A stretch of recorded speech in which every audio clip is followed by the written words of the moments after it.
മോൺസൺ മാവുങ്കൽ രക്ഷപ്പെട്ടിരിക്കുകയാണ്. മോൺസൺ മാവുങ്കലിനെ വെറുതെ വിട്ടു. മോശയുടെ വടിയൊക്കെ വിറ്റ കക്ഷിയാണ്. മോശയുടെ വടി, യേശുക്രിസ്തുവിന്റെ മേൽവസ്ത്രം, ഇങ്ങനെയൊക്കെയുള്ള സാധനങ്ങളെല്ലാം പുള്ളിയുടെ കയ്യിലുണ്ടായിരുന്നു. DGP വരെ പറ്റിച്ച ടീം. അതെ, DGP മറ്റേ ഇതിനകത്ത് സിംഹാസനത്തിൽ കൊണ്ടെടുത്ത് വടി കൊടുത്ത് ഫോട്ടോ എടുത്തു. ലോക്നാഥ് ബെഹ്റ, ബെഹ്റയുടെ ആൾക്കാർ ഇഷ്ടം പോലെ. അതെ, ഭയങ്കര ബുദ്ധിമാനായിരുന്നല്ലോ. പിന്നെ എങ്ങനെ പറ്റിക്കപ്പെട്ടു? പറ്റിക്കപ്പെട്ട കാര്യം അത് പിന്നെ പറയാം. ഇപ്പൊ കേസിലേക്ക് വരാം. മോൺസൺ മാവുങ്കലിനെതിരെയുള്ള 18 കേസുകളിൽ ഒരെണ്ണത്തിലാണ് അയാളെ വെറുതെ വിട്ടത്. 18 കേസുണ്ട്. 18 കേസുണ്ട്. ആ 18-ൽ ഒരെണ്ണത്തിലാണ് അയാളെ വെറുതെ വിട്ടിരിക്കുന്നത്. ഇത് പെരുമ്പാവൂർ അതിവേഗ കോടതി. പെരുമ്പാവൂർ അതിവേഗ കോടതിയാണ് ഇത് ചെയ്തിരിക്കുന്നത്.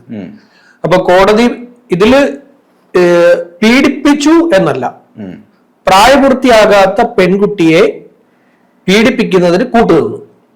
അതാണ് ഇയാൾക്കെതിരെയുള്ള കേസ്. ആ കേസിലാണ് വെറുതെ വിട്ടത്. ആ കേസിലെ 1-ാം പ്രതി എന്ന് പറയുന്നത് ഇയാളുടെ മാനേജറായിട്ടുള്ള ജോഷിയാണ്. ജോഷി കുറ്റക്കാരനാണെന്നും കോടതി പറഞ്ഞു. ഇയാളെ വെറുതെ വിട്ടു. അതായത് 18-ൽ 1 കുറഞ്ഞു. എന്നാലും മോൻസന് പുറത്തിറങ്ങാൻ പറ്റില്ല. ഇതേ പെൺകുട്ടിയെ മോൻസൺ പീഡിപ്പിച്ചു എന്ന കേസ്, അത് എറണാകുളം പോക്സോ കോടതിയിൽ 2023-ൽ മോൻസനെ ജീവിതാന്ത്യം വരെ ശിക്ഷിച്ചിരിക്കുക. ആ കേസിൽ അങ്ങനെ ശിക്ഷയുണ്ട്. 17-ാമത്തെ കേസ്. ആ കേസിൽ ജീവിതാന്ത്യം വരെ മോൻസനെ ശിക്ഷിച്ചിട്ടുണ്ട്. ആ കേസിൽ അപ്പീല് പിന്നെ മോൻസൺ അപ്പീൽ കൊടുത്തിരിക്കുക ഹൈക്കോടതിയിൽ അപ്പീല് സമർപ്പിച്ചിട്ടുണ്ട്. പിന്നുള്ള 16 കേസുകൾ തട്ടിപ്പ് കേസുകളാണ്. പിന്നുള്ള 16 തട്ടിപ്പ് കേസുകളാണ്. അതിന്റെ എല്ലാം വിചാരണ നടന്നുകൊണ്ടിരിക്കുക. അതുകൊണ്ട് മോൻസൺ അടുത്ത കാലത്തൊന്നും തീരാതെ ഇറങ്ങാൻ പറ്റില്ല.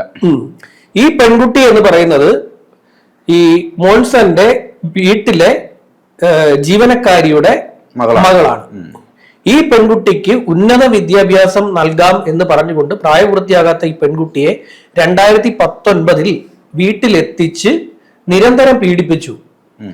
ഒപ്പം ഈ ജോഷിക്കും കാഴ്ചവെച്ചു. ഇതാണ് കേസ്. ഈ പെൺകുട്ടിയും ഇവരുടെ അമ്മയുമാണ് പിന്നീട് പരാതിയുമായി വന്നത്. അതായത് മോൻസൺ ഈ തട്ടിപ്പ് കേസിൽ പിടിയിലായപ്പോൾ ഇവര് പരാതിയുമായി രംഗത്തെത്തി. മോൻസന്റെ വീട്ടിൽ വെച്ച് എന്റെ മകളെ പീഡിപ്പിച്ചിട്ടുണ്ട് എന്ന് പറഞ്ഞ് അതിജീവിതയുടെ അമ്മയും പരാതി നൽകി. ആ പരാതിയാണ് പിന്നീട് മോൻസന് കയറി കടുത്തത്. ബാക്കി തട്ടിപ്പ് കേസുകളൊക്കെ ഒരുമാതിരിയൊക്കെ ഊരിപ്പോരാൻ പറ്റും. ഒരുമാതിരിയൊക്കെ ഊരിപ്പോരാൻ പറ്റും. എന്നും എല്ലാം ഒന്നും ഊരി പോരാൻ പറ്റത്തില്ല. കുറെയൊക്കെ ഊരിപ്പോരാൻ പറ്റുന്നതുണ്ട്. പുരാവസ്തു നൽകി ആളുകളെ കബളിപ്പിക്കുക എന്നതായിരുന്നു മോൻസന്റെ കലാപരിപാടി. വ്യാജ പുരാവസ്തു. ഈ മോൻസനെ ഒന്നും വലിയ തെറ്റൊന്നും പറയാൻ പറ്റത്തില്ല ആ കാര്യത്തിൽ. ഈ മണ്ടന്മാര് മേടിച്ചിരുന്നില്ല.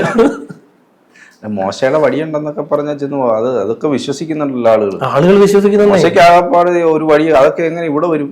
മോൺസന്റെ കയ്യിൽ എങ്ങനെ വരും? മോൺസൺ നേരത്തെ പറഞ്ഞ കൺവിൻസിങ് സ്റ്റാർ ആണ് മോൺസൺ. മോൺസൺ പറഞ്ഞ് വിശ്വസിക്കുകയാണ്. പിന്നെ അവിടെ ഒരു കണ്ണാടി ഉണ്ട്. കണ്ണാടി ഞാനത് പറയാൻ തുടങ്ങുന്നത്. ഒരു കണ്ണാടി ഉണ്ട്.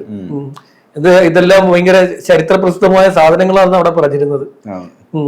ഇതൊരു എന്താ പറയാ, സ്വകാര്യ വ്യക്തിയുടെ മ്യൂസിയമാണ്. ഇവിടുത്തെ മ്യൂസിയത്തിൽ പോലും ഇല്ലാത്ത, തൊട്ടടുത്തുള്ള തൃപ്പൂണിത്തറ ഹിൽ പാലസിൽ പോലും ഇല്ലാത്ത സാധനങ്ങൾ തന്റെ പക്കൽ ഉണ്ടായിരുന്നു എന്നാണ് ഇയാൾ പറഞ്ഞിരുന്നത്. ഇവിടെ വലിയൊരു കാര്യമുണ്ട്.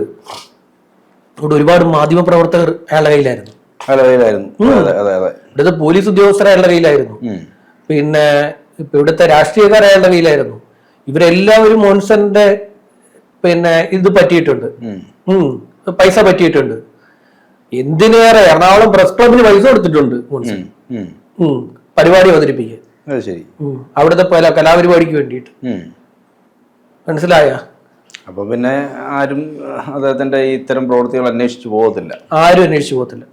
അതായത് വാ കൊണ്ട് അല്ലെങ്കിൽ ഇതിനെതിരെ സംസാരിക്കേണ്ട എല്ലാ വ്യക്തികളെയും മോൻസൺ പൂട്ടിയിരുന്നു. മോൻസൺ ഒതുക്കി കയ്യിൽ വെച്ചു. അങ്ങനെ ആകുമ്പോഴത്തേക്ക് നമുക്ക് മോൻസണെതിരെ സംസാരിക്കാൻ പറ്റുന്നില്ല. നമ്മൾ ഒരാളുടെ കയ്യിൽ നിന്ന് 1 രൂപയെങ്കിലും മേടിച്ചിട്ടുണ്ടെങ്കിൽ പിന്നീട് അയാൾക്ക് ഇനി എത്ര മോശപ്പെട്ട പരിപാടി അയാൾ കാണിച്ചാലും നമുക്ക് അയാളെ പറ്റി വാർത്ത കൊടുക്കാൻ പറ്റും. അങ്ങനെയാണത്. അതെ, എപ്പോഴെങ്കിലും എന്താ പറയാ, ഇത് പിന്നെ നമ്മൾ അങ്ങനെ എന്തെങ്കിലും ചെയ്യുകയാണെങ്കിൽ ഈ പറയുന്ന പോലെ ഇവൻ വന്നപ്പോ ഒരു വാക്ക് പറഞ്ഞാൽ പോരെ, നമ്മളെ ഇതങ്ങ് പോകത്തില്ലേ, ക്രെഡിബിലിറ്റി പോകത്തില്ലേ.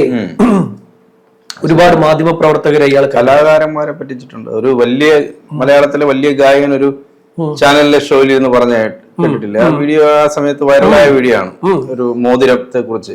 മോതിരമാണോ വാച്ചാണോ എനിക്ക് ഞാൻ ഓർക്കുന്നില്ല, എന്തോ വാച്ചോ മോതിരം എന്താണ്. വലിയ ഗായകൻ എന്തോ MG ശ്രീമാൻ. അതെ, പറയും അദ്ദേഹത്തിനെ പോലും പറ്റിച്ചു. അദ്ദേഹം എന്റെ ഒരു കൂട്ടുകാരനുണ്ട്, സുഹൃത്തുണ്ട്, അദ്ദേഹം തന്നാണിത്, ഇത്ര വർഷത്തെ പഴക്കമാണെന്നൊക്കെ പറഞ്ഞിട്ടാണ് പറയുന്നത്. ഇത്രയും വർഷത്തെ പഴക്കമൊന്നുമില്ല. അവിടെ നീ ഫുട്പാത്തിൽ നിന്ന് കണ്ട് വാങ്ങിച്ചത് പെയിന്റ് അടിച്ച് കളർ ചെയ്ത് അവിടെ വെക്കുന്നതായിരുന്നു.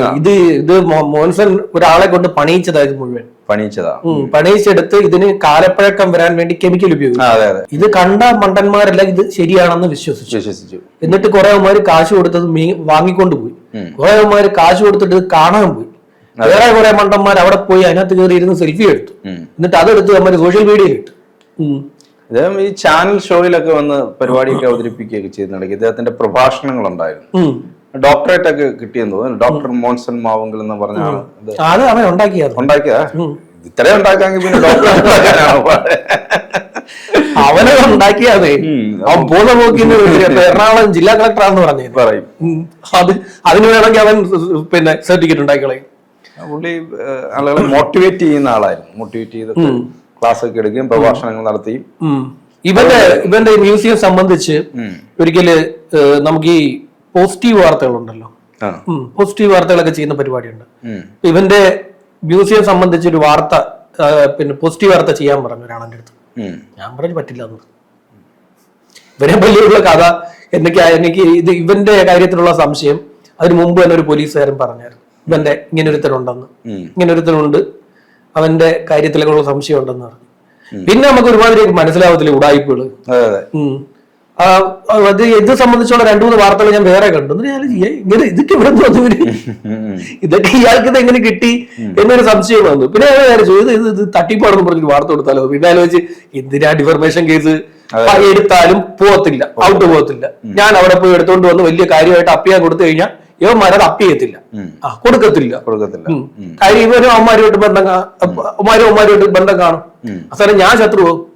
ഞാനിത് കൊടുക്കുന്നതിന്റെ അടുത്ത സ്പോട്ടിൽ തന്നെ വിളിച്ചു പറഞ്ഞു കൊടുക്കും, ഇപ്പൊ നിന്റെ മ്യൂസിയത്തിൽ വന്നിട്ട് എടുത്തോണ്ട് വന്നവൻ കുഴപ്പക്കാരനാണ്, അവന് അത് വാർത്തയാക്കാൻ കൊണ്ടുവന്നത്, അതായത് മൊത്തം തട്ടിപ്പത് പറയാൻ വന്നേക്കുന്നതെന്ന് വിളിച്ചു പറയും. പിന്നെ എത്ര അടുത്ത് തന്നെ ഒറ്റിയിട്ടുണ്ടെന്നറിയാം. എത്ര അടുത്ത് ഒറ്റി, ഒരുപാട് സ്ഥലങ്ങൾ ഒറ്റ കൊടുത്തിട്ടുണ്ട്. ഞാനിങ്ങനെ ഒരു വാർത്ത എടുക്കാൻ പോവാണ് എന്ന് പറയുമ്പോൾ അവിടെ ചെല്ലുമ്പോൾ ഈ സാധനം അവിടെ കിട്ടത്തില്ല. കാര്യം അവിടെ വിളിച്ചു പറയും. ഒരു സമയത്ത് നമ്മുടെ ഈ ബോൾഗാട്ടി പാലസിന്റെ അടുത്ത് കണ്ടൽക്കാടുകൾ ഉണ്ടായിരുന്നു. ഈ കണ്ടൽക്കാടുകൾ മുഴുവന്മാരും നികത്തി. എങ്ങനെയെന്ന് വെച്ചാൽ ചെളി അടിക്കാൻ കൊണ്ടുവന്നു. ഇപ്പൊ ഞാനിത് അവിടെ പോയിട്ട് പിന്നെ വാർത്ത ചെയ്തു. ആദ്യം ചെന്ന് വാർത്ത ചെയ്തു. അവിടെ നിന്ന് കണ്ട് തന്നെ, അതായത് ആ വാർത്ത കാണും, യൂട്യൂബിൽ കാണും, ഇതൊക്കെ കാണുന്നതായിരിക്കും. അവിടെ ചെന്ന് വാർത്ത ചെയ്തു. ഇതുപോലെ കണ്ടൽക്കാടുകളിൽ ഇങ്ങനെ ഇത് കൊണ്ടുവന്ന് ചെളി അടിച്ച് നികത്തുവാണ്. ഒരു കൺസ്ട്രക്ഷൻ നടക്കുന്ന അവിടെ നിന്നുള്ള ചെളി മൊത്തം ഇവിടെ കൊണ്ടുവന്ന് അടിച്ചോണ്ടിരിക്കുക. പിന്നെ ഞാൻ വാർത്ത ചെയ്തു ഒരെണ്ണം പോയി, ഒന്ന് അപ്പായി. പിന്നെ 2 മണി ആ സാധനം ഇല്ല. ആരോ എടുത്ത് കളഞ്ഞു.